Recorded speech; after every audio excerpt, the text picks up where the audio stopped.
Nanawagan ng ilang grupo na pakawalan na si Andrea Rosal, anak ng yumaong tagapagsalita ng New People's Army na si Roger Rosal. Anila iligal at wala di manong basehan ang naging pag-aresto kay Rosal. Naaresto kahapon si Rosal para sa kasong kidnapping at murder. May report si Marisol Abduraman.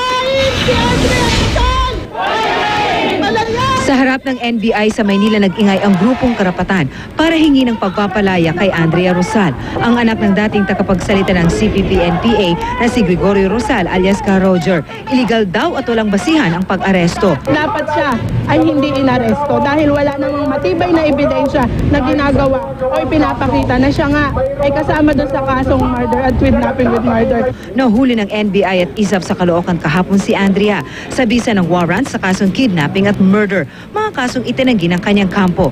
Si Andrea ang umano'y secretary ng Komite Larangan Guerrilla Bagong Silang Sub-Regional Military Area, Southern Tagalog Regional Party Committee.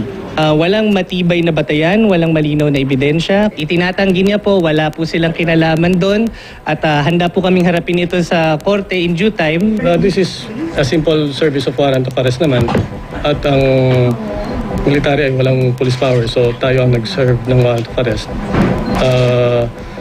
Tumulong tayo sa kanila na i-surveillance at i-locate at nung na-establish natin na naandun siya, pinunta na namin at sinerve yung warrant. Nasa Metro Manila daw si Andrea para magpakonsulta dahil 8 buwan na buntis. Iginagalang naman daw ng NBI at ISAP ang maselang kalagayan nito. Hindi nga raw siya pinusasan at pinasakay sa ambulansya na may kasamang doktor. For humanitarian considerations, i-release muna.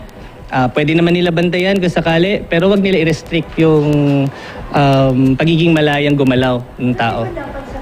Round the clock po ang pagtingin sa kanya ng ating mga medical doctors at aware tayo sa kalagayan niya.